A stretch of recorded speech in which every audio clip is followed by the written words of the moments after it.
ಮಾದೇವಪ್ಪನವರು ತಮ್ಮ ರಾಜಕೀಯ ಭವಿಷ್ಯವನ್ನು ಹೆಚ್ಚುಗಳು ಕಳ್ಕೊಂಡ್ರ ಅಂತೇಳಿ. ಯಾಕಂದ್ರೆ ಇನ್ನಿದು ತನಿಖೆಯಾಗಿ ಸತ್ಯ ಹೊರಗೆ ಬಂದ ಮತ್ತು ಅದೇ ಕಾಲಕ್ಕೆ ಇವು ಆಗಿಲ್ಲ ಅಂತೇಳಿ ಅನ್ಲಿಕ್ಕೆ ಸಾಧ್ಯ ಇಲ್ಲ. ವಿತ್ ಡಾಕ್ಯುಮೆಂಟ್ಸ್ ಇದ್ದಾವೆ. ಹೀಗಾಗಿ ಎಚ್.ಸಿ. ಮಾದೇವಪ್ಪರ ರಾಜಕೀಯ ಜೀವನ, ಅದರಲ್ಲೂ ದಲಿತರ ಕುರಿತಾಗೇನೋ ಒಳ್ಳೆ ಕೆಲಸ ಮಾಡ್ತಾರೆ ನಮ್ಮ ಹತ್ರ ತಿಳ್ಕೊಂಡಿದ್ವಿ, ಇರ್ಬೋದಪ್ಪ ಅಂತೇಳಿ.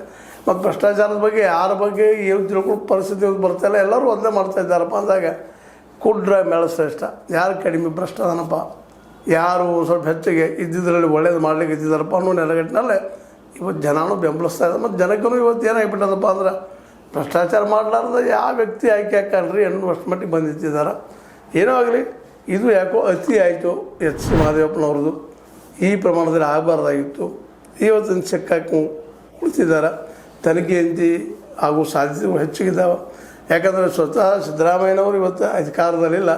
ಡಿ.ಕೆ. ಶಿವಕುಮಾರ್ ಅವ್ರಿಗೆ ಮೊದಲಿಂದ ಒಂದು ಸ್ವಲ್ಪ ಅವ್ರ ಸಲುವಾಗಿ ಇರುತ್ತಿರುವಂಥ ಪೂರ್ವಗ್ರಹ ಪೀಡಿತ ಭಾವನೆಯಿಂದಾಗಿ ಎಚ್.ಸಿ. ಮಾದೇವಪ್ಪನವರು ಈ ಒಂದು ಆರೋಪಗಳಿಂದ ಇನ್ನೇನಿದ್ರು ಕೋರ್ಟ್ ಮೂಲಕನ ಅಥವಾ ಒಂದು ತನಿಖಾ ಸಂಸ್ಥೆಯ ಮೂಲಕನ ಗೊತ್ತಾಗುವಂಥದ್ದು ಏನೇನಾಗ್ಬೋದು ಏನಿಲ್ಲ ಅನ್ನೋದನ್ನು ಮುಂದಿನ ದಿನದಲ್ಲೇ ನೋಡುವಂಥದ್ದು ಬರ್ತದೆ.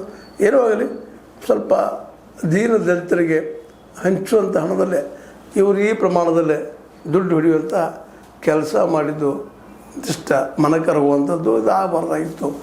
ಅದಕ್ಕಿಂತ ಮುಖ್ಯವಾಗಿ ಆ ಜನಕ್ಕೆ ಎಷ್ಟು ಅನ್ಯಾಯ ಆಯ್ತಪ್ಪ, ಈ ದುಡ್ಡು ಹೋಗಲಾರದು ಅನ್ನುವಂಥದ್ದು ಅಷ್ಟೇ ಸತ್ಯದ. ಇಂಥವರಿಂದಾಗಿ ಸಹಜವಾಗಿ ಒಳ್ಳೆಯ ಜನರ ನಾಯಕರಿಗೂ ಸಹಿತ ಕೆಟ್ಟ ಹೆಸರು ಬರೋದ್ರಲ್ಲಿ ಎರಡು ಮಾತಿಲ್ಲ. ಏನೂ ಇರಲಿ, ಎಚ್.ಸಿ. ಮಾದೇವಪ್ಪನವರು ಇವತ್ತು ಭ್ರಷ್ಟಾಚಾರದ ಆರೋಪದಲ್ಲೇ ಸಿಕ್ಕಾಕಿಕೊಂಡಿದ್ದಾರೆ.